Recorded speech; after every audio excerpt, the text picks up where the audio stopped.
Hello friends, welcome to Creative Medicine. In this lecture, we will learn about.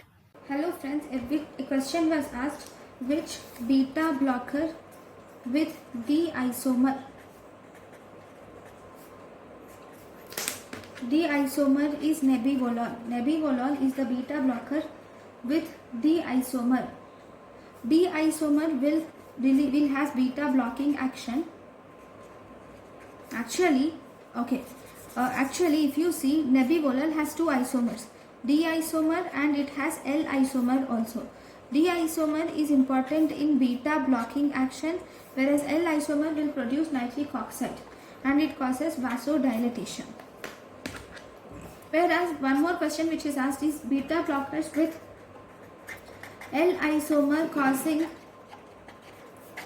beta blocking action. So if you see this is propanolol,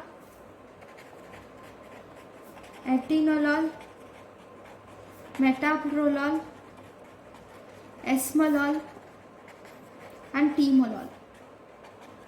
Thank you for watching.